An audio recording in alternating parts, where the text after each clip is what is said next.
It's time to dad. All right, welcome in. Welcome to Time to Dad, guys. I just totally fucked this whole intro up, but we're into the show. This is the real show. It's happening right now. James did the whole intro. He wrote that. Everything I just said, James wrote it. I'm not recording any of that.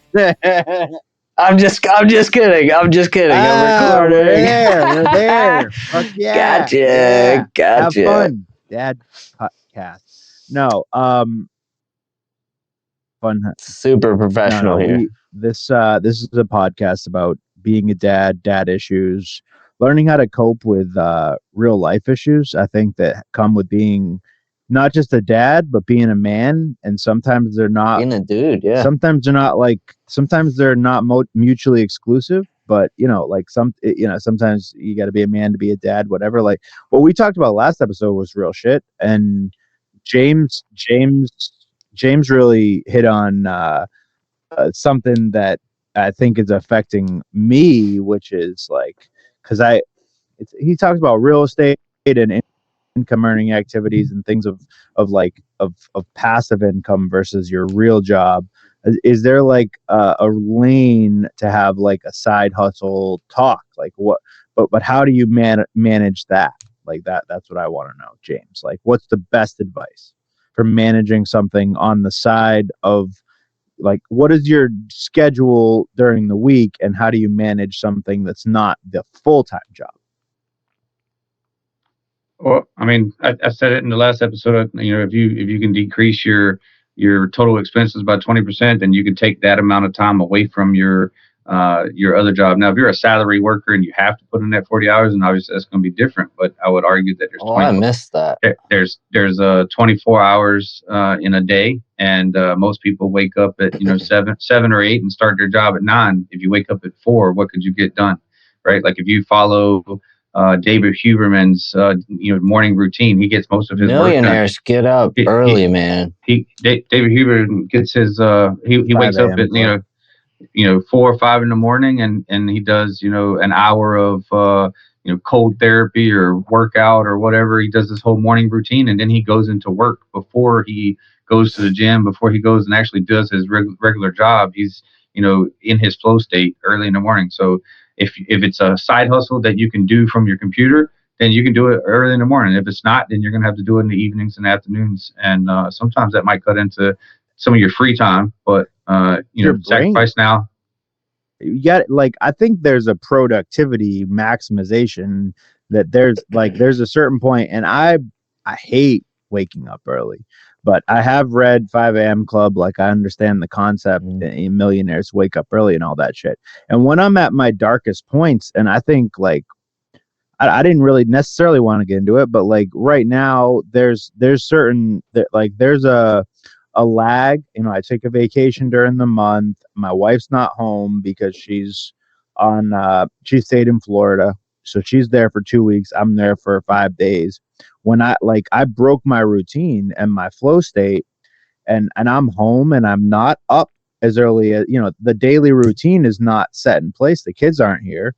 I'm not waking up before the kids to try to get some type of aerobic activity, like get the mind started.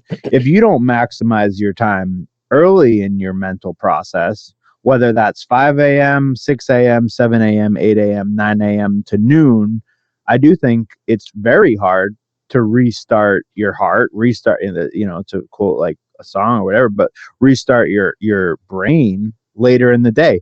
And the kids are involved, and the fatigue is involved. Like, so what James is saying is actually resonates, where if you want to have a side hustle, you may want to invest your time early as opposed to late, because late, I mean, you really got to be dedicated. You really got to be in it to win it mentally, to train or accomplish something late in the process of your day. Your body is fighting that. Is it though? Do you have to restart? Is there like a midday workout? Yeah, so I'd argue, this is not me. I'm just going to play devil's advocate. So do you tell that dad that is drained at the end of the day, is it really because you exhausted yourself, or is it lifestyle? And that's just me playing devil's advocate, not necessarily questioning your personal life. Shut up, Nick. It's a legit question, right? Because I'm going to jump in there with that. I see. I'm going to jump in there with kind of the same privileged, opinion. People are going to think I'm people are going to think I'm some pretentious, privileged asshole. You're basically Richie Rich. You made $700 a month in the military. Some people are just going to think I'm like this pretentious, like judgmental asshole. But I've lived this life, right? Like I said, as a young private, we didn't make the best financial decisions, but we also didn't make the best health decisions, right? Like I never drank water; I was drinking soda. Like running 6-7 miles in the morning for PT, but I was drinking soda, right? Like come on, you were 17 in Italy. You alcohol too, but but as you get that limoncello, as you get older, you start to see how your lifestyle affects your fatigue and your brain capacity, right? So if you're on the SAD diet, the standard American diet, and if let's say we're back to the blue collar work, we're back to that blue collar worker, and he's putting in that 60 to 80 hours a week, but all his meals are outside of the house, and they're not prepared meals; they're fast food, and he's drinking Mountain Dew and Pepsi and energy drink, Red Bull, right? Monster. All of those things affect your ability to maintain healthy levels of energy and fitness. And then like Jason was said, if you don't have that same routine where you're doing the same thing every day, and that you get thrown out of your routine, it's easy to fall into bad habits, right? So I think this conversation feeds into what I would say. I would recommend 3 books for every dad to read. I actually have a list of about 50 books, but this conversation, Rich Dad, Poor Dad, because it gives you like that. It changes the way you think of about money. Atomic Habits, because it's going to teach you that routine and how to start those habits that doing those small habits become big habits. And if you do them over and over, then eventually they just become part of your life, and they're not a task anymore. They're, normal. And then the third one I would say would be the 4-hour work week, because you talk about how can you fit this, how could you do your side hustle if you're super tired from your other hustle, right? And the 4-hour work week talks about being more efficient, right? So if you're, I could probably get my job done in, the 4 hours of the day instead of 8 hours of the day. And that frees up 4 hours for me to do something else, right? So those are all things that those 3 books, I think, will change your outlook on your time and your money and your lifestyle. Yeah, I forget the other book. There's 5 a.m. Club. I will say 5 a.m. Club. 5 a.m. Club is a very good book. Like in terms of you want to wake up and maximize your day spiritually, like it's a little fictitious. 5 a.m. Club is a very good book for productivity. I'll say that. But I'm going to read. I'm going to read through just real quick. And I think I said Dan Huberman. It's Andrew Huberman. But if you go look up, it's called Huberman Labs on YouTube. You can type in Google, whatever, anybody that's listening. But he wakes up every day at 6 o'clock. And then the first thing he does is he within the first hour, he needs to get some sort of light in his eyes, right? So around here, it doesn't get light at that time. So a lot of these rich people, they have like this fake, sunlight UV stuff. I don't say go buy it. Just get outside and get some light. He drinks 2 glass. Hyundais have that in this new Santa Fe. There's a UV. Go ahead. He drinks. No shame. He drinks 2 glasses of water as soon as he wakes up. One of them is he adds a supplement called Athletic Greens. I'm not promoting the company, but he does that. And then he does yoga nidra, and he also does. I think one of you mentioned how do you refuel in the middle of the day.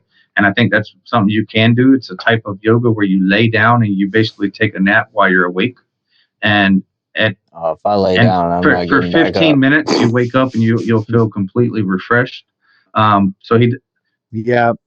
some that piggybacks on like the siesta that they have in Mexico. I think I've read part of that. But he'll go do his light exposure outside, and it could be a walk or a run or just sitting outside in his back porch with a coffee. Meditative walk. Fuck yeah. He'll come back and he'll do cold exposure, so he gets into a cold plunge. Oh yeah. And then he works out for an hour, and then he And then by the way, he delays his coffee intake for his first hour and a half. So then after that, I'm still dreaming about weird shit at this point in my day. But that routine is like, you know, that's a lot. It's a routine that has set him up for success, and he preaches it. And I think you don't have to follow that routine, but find your routine. And you know, what was that book Joe recommended? It was like the 1, 2, 3. It was about the 5. Yeah, the fucking something method or something. I don't know, but I tried it. I liked it, but man, dude, it gets my ass out of bed, bro. It helped. I do think about that. I think about the income earning. You got to have a mantra. Like I'll have to tag that book in the feed because I can't. That's like 10,000-year-old. Like you got to have a mantra in your head, a repetitive phrase that gets you the fuck back to where you need to be centered. I just count down though, and I'm like, that's your mantra. It's a fucking mantra.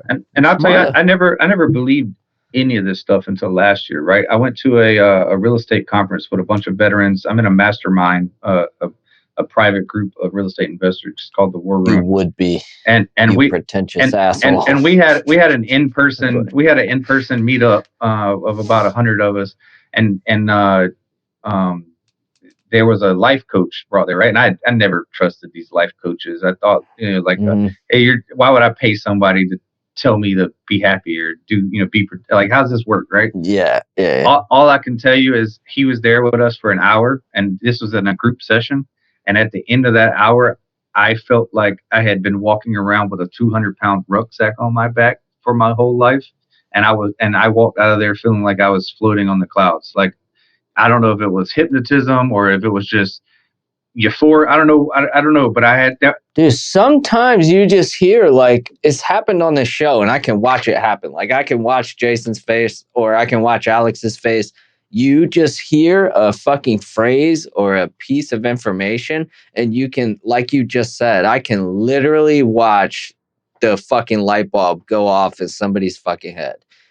But it's more than just a light bulb going off. Like you have to take that next step to, I don't want to say dedicate, but to continue learning, because you feel it, right? When that kind of thing happens. So it's not just a light bulb going off, because someone can give you a great piece of advice and you can say, that was fucking awesome. And then you can go have 4 beers that night and wake up tomorrow and forget anybody ever fucking said that to you. Alex says 12 beers look like 4 beers, but 4 beers. Gail was on this show. 4 beers. I saw 12, but you can hear the greatest piece of advice. I can see it go off. You can feel it go off in you, but you have to pursue it. And I think that's where a lot of people get derailed, is they're like, man, that was a great fucking conference. Like you were talking about, you were at, or whatever. Or Jesus, that was a great piece of advice. But if you stop it there, then what the fuck happens? Right. And nothing. You gotta have the mindset and determination and gut and grind to say, fuck, that was amazing. I felt great after hearing that. I need more of this, right? You gotta figure out how to consume more of what's clicking and resonating with you. Yeah, you have to take action. Is your light bulb on? It doesn't look on. I got a light bulb. And like I was saying, James. Well, earlier I mentioned yoga, right? Like, I would never, like, same reason I never believed in the life coach. I never believed in yoga and meditation and all these things but every single millionaire I know meditates or does some sort of, meditation like practice, right? And during that same conference, the day after we had the life coach talk, we all went and we did cold therapy. We did sauna, and like in the sauna, we had a guru or a guide that was, walking us through the meditation. And then we'd go out of the sauna and into the cold plunge for 2 or 3 minutes and then back into the sauna. And we were in this deep meditation state, right? Again, I left there feeling lighter and freer. And my mind I just felt like I was in this flow state. You know what I think the problem is you've got reels, right? And you've got social media, you got Facebook videos. I think people look at because you see a lot of that kind of shit, right? Like people talking about how cold plunge changed their routine or their life, and people talking about how whatever phrase or mantra or whatever the fuck the routine is, and you kind of scroll past that video and you kind of take it for granted. You're like, oh, it's fucking social media. Like this person just wants clickbait. And that's not to say that every reel or video you see is a legit tactic or way to better yourself. There's definitely some bullshit out there. But I think it's worth looking into some of those things that you see that people are saying work for them, rather than just kind of brushing it off, right? Because if you're not listening to our podcast, you wouldn't have, James sitting here that saying he went and did cold plunge and was like, fuck yeah, like let's seize the day, right? Things like that. It's like you have all these social media people and they almost devalue the value of what they're trying to portray, right? Because it's just the way it's presented in my mind. And I think that's why a lot of this shit is overlooked. It's just kind of passed off as clickbait. Sales. Perception. If you don't trust, okay. It's trust and perception. If you don't trust the source, which means you don't perceive them as somebody who knows what the fuck they're talking about, which means they didn't present themselves well, they didn't establish a foundation of knowledge of whatever, and then have a good presentation, and you don't trust it, you don't give a fuck what they say. Nobody cares. That's why I like books, man. Yeah, exactly. Because if somebody took the time to write a fucking book, as something, because I am more likely to pursue something I read in a book as far as habits or ways of life. I don't know how else you want to fucking word it, but I am much more likely to try and exercise something into my life that I read in a book than I am something that I see in a Facebook reel. And that's simply because in my mind, if you took the fucking time to write a goddamn book about it, it's worth my 10, 15, 20 minutes to read a couple chapters and see how I feel about it. But social media is just, it's all over the fucking place. I like to watch it and I like to think it's cool, but then I just scroll right past it and I'm like, I read Harry Potter. I dedicated my life to playing Quidditch. I'm honestly thinking I could go pro. Did you get the golden snitch? I fucking caught the snitches. Wait, snitches get stitches. So I can't go pro playing Quidditch? Oh wait, different movie. On this planet, go on. No, I'm. You got to get the platform. I'm fucking around. I believe in what you said, but everything's bullshit. I fucking did history. James gonna get everything is not bullshit. Everything's fucking bullshit. All right, you go off like life is bullshit. I studied. You're really bringing this episode down. I studied. No. Go ahead. No. I want to hear this. Let's go. I want to hear this. No. Everything is bullshit. Do explain. I studied history when I went to school. Okay, like that was literally your first problem. Thank you. And listen, my parents. I'm privileged like James. I made $700 a month. I was living with my parents and had no bills, and I was happy. And my parents you got to go to college.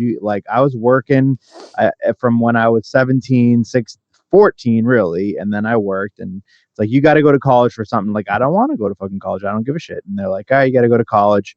And I end up going to college for history, which makes no fucking sense. And I learned about how people learn and how you believe something as a fact because of how many primary sources or secondary sources or whatever else. And I would write these fucking 30-page papers about fucking baseball during World War I and stupid shit.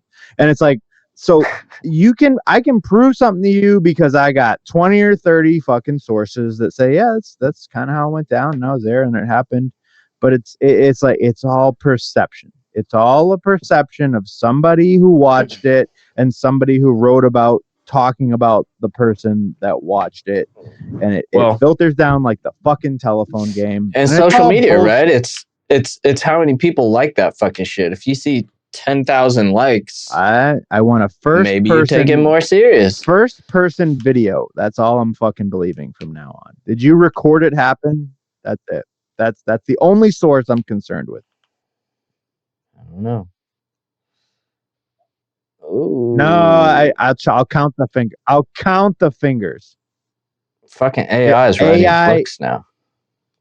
AI is always putting 6 fingers on those fucks. All right, nah, they look. Yeah, they have 12 fingers. They look weird. Look at our logo. The kid's shoe is like fucked up.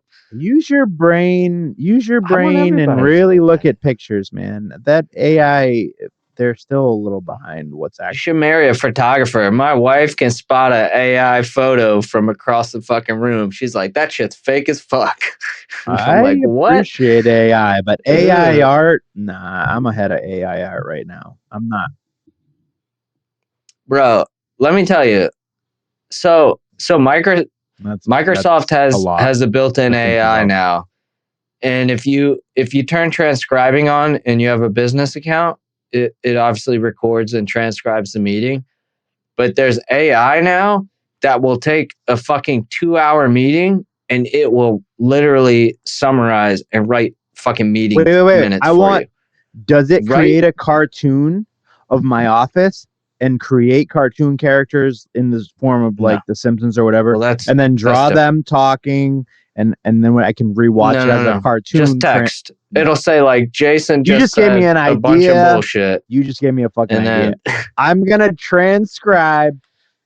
I want you to record. You're gonna draw a comic book based on our episode. If it's important, your company got bought out. Think of this. All right, this is the main meeting. And I know this was a couple episodes ago, many moons ago. We don't record episodes at the same time. Many moons ago, we talked about Nick having a different job, and he same job, different employer. He did, and he had. So think about this. So they transcribed the big meeting with all of the offices, and they tell you that they changed everything, and then AI takes that, creates a cartoon. You can rewatch it. And you're each characters in different colors and forms. Maybe it's something that makes you feel good. Something you remember when you were a kid, like Rugrats, and you're just different characters. And you can rewatch it in a form that you can Nah.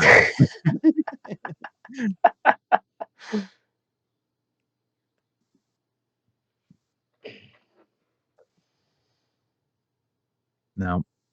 Well, but that's a show. It's not AI in action. It's talking about life. I'm not talking about shows or AI or the fact that we can't differentiate. You literally used AI in every sentence you just said. I'm not talking about AI and AI shows based on alternate realities and artificial intelligence. Not AI at all.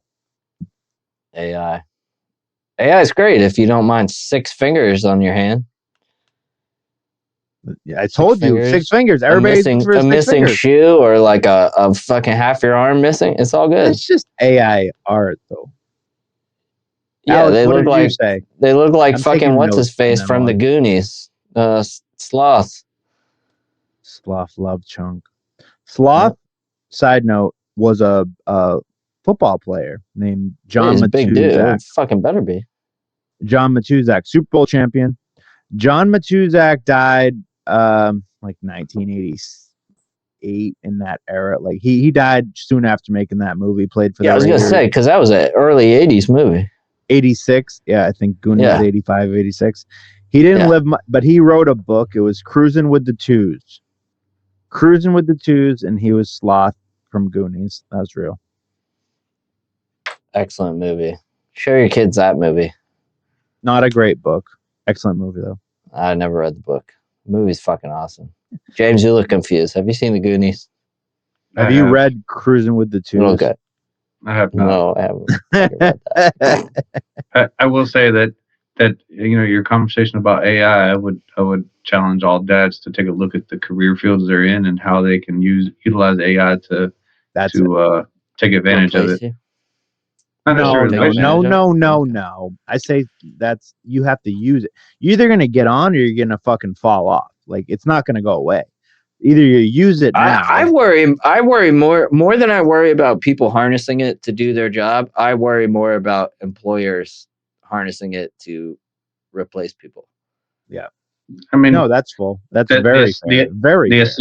The assembly line started, 100 years ago, and we've already replaced half of the people with robots, right? So Yeah. but you still need people to maintain the equipment. You still need people to do other jobs, right? So it becomes a higher. You just have to become one of those skilled workers versus the unskilled workers. I agree. I was gonna say I'm picturing it like spitting out like PowerPoint marketing presentations or marketing material. Yep. And the great thing is you don't need any sort of like formal education you just fucking tell it what to do. To learn AI, right? There's tons of free resources out there, so you could be anyone, and you can go and learn AI, and then create a whole new career field or a whole new job category out of it. There's a big thing. There's a big thing now with AI about like intellectual property and who does the rights to what you create belong, and it's kind of this big legal gray area right now. There's YouTube. Some YouTubers people that use AI just to create your YouTube videos from start to scratch. There's people that sell prints for fucking hundreds of thousands of dollars that were created solely using keywords and AI. I mean, just like we created our logo, there's people that do that and sell that artwork. But it's a big fucking gray area, right? Did you create it? Do you own it? Or did... Yeah, but what created it can't get paid. So they're not going to come after you. Like, I mean, so I see that. The whole point of licensed creative property is who makes money. So it's like, it's not like you're fighting another person for having the same idea as you. You're fighting somebody that can't defend themselves. So if you really want to call it your shit, go for it. And if some company wants to say, no, I created the software, fuck you. It would be the developer. I fucking made the prompt, dude. Fuck you. I typed the prompt in, and the computer can't defend itself. So guess what? I created it. I see it becoming like the music industry, right? So a record label typically owns the production rights, but you still own the royalty rights to your song. Is how I see it kind of going, right? Because when it gets big enough, they're going to start wanting, they're going to want a piece of the pie. They may not want all of it, but they're not going to want to just give it the fuck away. I don't think AI already collects ChatGPT. You can pay for different levels of. I already paid for you. Fuck off. I paid for you. Yeah, unless they specifically put something in their user agreements that I don't see it going after them. Just like if you're using Adobe. I can't think of the name of it. But Photoshop or whatever the video editor is, Lightroom or whatever the case may be, the video editor for Adobe, to make YouTube videos and create other content, right? Like if you're using that tool and that software, but Adobe doesn't have rights to the content that it created, right? So AI is just another software, it's another tool. True. Yeah. It could get tricky, but it is a at a certain point, it's just like TV. Like they'll find a way to monetize it. They're going to charge you for using more, because it's all about servers. It's not really about somebody understand. Like they created the prompt, and you created the prompt, and the prompt became this. And it's like, how many servers were needed to create that? And what do I have to rent? And where is that space? And what energy creates it? And it's all bullshit. And again, let's go back to that. It's all bullshit.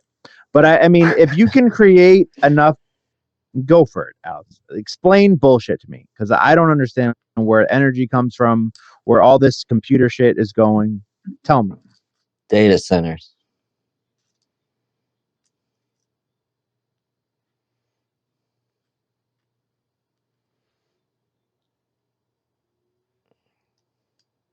Fairy Dust 2024. I'm voting.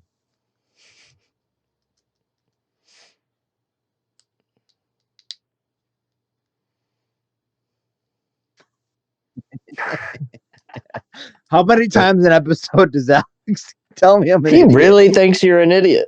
Did we all just become drug dealers? I love Alex a long time. It's sales, man. What are you selling? You're not going to spill the beans, are you? Selling bullshit. Okay. It's confidential. Don't say it. Bullshit needs no explanation. You sell it.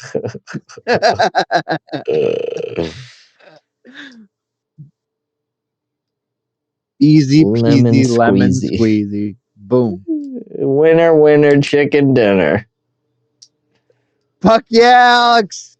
Have fun, dude. Remember we had fun? I don't know. I agree with your outlook episode, on we this. talked about foam and fun and fuck the bullshit, man. I mean, there's ways to figure it out, but I feel like we're going to see a Florida man news story, but it's going to be North Carolina man, and he's just going to have flooded the town with a massive bubble gun. Fuck yeah. Yeah. Okay. Don't forget AI, though. Don't forget AI. AI is how you monetize it. Thanks by next episode, sir. I know. I expect a full product line and a product brochure ready for review. Listen, use AI to make that. Talking about tools, I'm all in favor of Tool because I know the pieces fit. The band? Because I watched them fall away. I see. You were going where I thought you were going. Nerd alert. Oh shit. Okay. It's getting late. You have kids that clearly need your attention. Thank you guys for hanging out with us again. Sorry for the back-to-back business work ethic. I don't know what the fuck you want to call those topics. Yeah. Wait a minute. Congratulations, honestly, to Alex for his new job and to Nick for being absorbed in a new good thing. I honestly think it'll be all right. I think there's it'll be good. Yeah, dude. I think your vibe of it.